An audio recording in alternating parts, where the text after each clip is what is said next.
अच्छा जी, लोगों के हालात बड़े माड़े हो रहे हैं, लेकिन जो गली मोहल्लों में जो फेरी वाले होते हैं वो खुश हैं। वो कहते हैं कुछ ना कुछ हम कमा के रात को ले ही जाते हैं। तो इसी तरह अभी हम एक बाबा जी के पास रुके हैं जो शकरकंदी बेचते हैं। तो बड़े खुश हैं, कहते हैं कुछ ना कुछ हम कमा लेते हैं।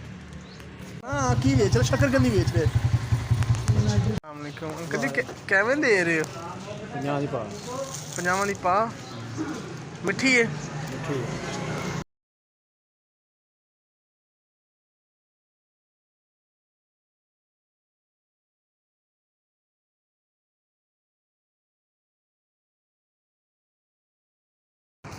बस बस ठीक है, बस बस पानी पे वाली ले लो जितनी थोड़ी खटाई पा दो।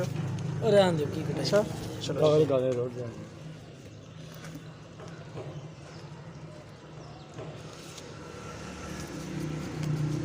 खाओ मोटे।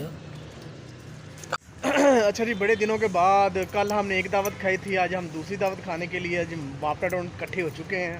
ये अंजुम साहब भी आ गए हैं, एक हमारे और भी दोस्त हैं जो बड़े ही अजीज़ हैं हमारे, वो भी आ रहे हैं। हम जा रहे हैं, आज चलते हैं। सारा तो बोलो खाना चाहिए, बड़ा ज़रूरी है। कोई पर ऐसी जगह तो बैठना जितने मज़ा आ जाए। इतने बैठ चलिए हैं। ओके।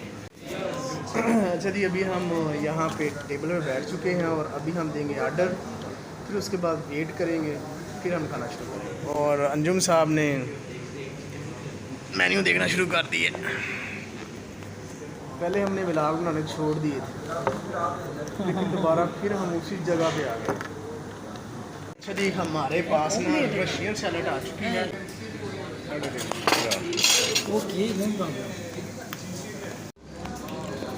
मैं गया ਜਿਹੜੇ ਬੰਦੇ ਤੇ ਪਹੁੰਚਣਗੇ ਨਾ ਉਹਨਾਂ ਦੇ ਸਰਟੀਫਿਕੇਟ ਡਾਊਨਲੋਡ ਹੋਣਗੇ, ਇਹ ਬਾਅਦ ਸਰਟੀਫਿਕੇਟ ਕਲੈਕਟ ਕਰਨੇ ਨੇ। ਅੱਛਾ, ਉਸੇ ਉਹ ਜਿਹੜਾ ਕਾਰਗੋ ਨੇ ਜਿਹਨਾਂ ਨੂੰ ਪੈਸੇ ਭਰ ਦਿੰਦੇ ਨੇ। ਹਾਂਜੀ, ਫੀ ਐਮਐਨ ਨੂੰ ਕੋਟਾ ਦਿੱਤਾ ਕਿ ਤੂੰ ਇੰਨੇ ਬੰਦੇ ਨਾਲ ਲੈ ਕੇ ਆਣੇ, ਕਿਤੋਂ ਲੈ ਕੇ ਆਣੇ ਸਾਨੂੰ ਨਹੀਂ ਪਤਾ। ਐਮਪੀਏ ਨੂੰ ਕੋਟਾ ਦਿੱਤਾ ਤੂੰ ਇੰਨੇ ਬੰਦੇ ਨਾਲ ਲੈ ਕੇ ਆਣੇ, ਕਿਤੋਂ ਲੈ ਕੇ ਆਣੇ ਸਾਨੂੰ ਨਹੀਂ ਪਤਾ।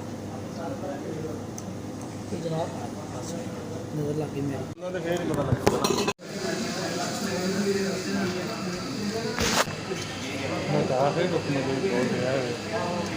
अच्छा जी, अल्हम्दुलिल्लाह बड़े देर तो बाद ना जिद्दन दा पेट्रोल सस्ता होया ना, सानू होश आनी शुरू हो गई है। अभी हुण खाना पीना दोबारा फिर शुरू कर दिता। अल्लाह करे नवाज शरीफ आया होर पेट्रोल घट जाए तो फिर इंशाल्लाह होर सही। ठीक है जी, दुआन याद रख।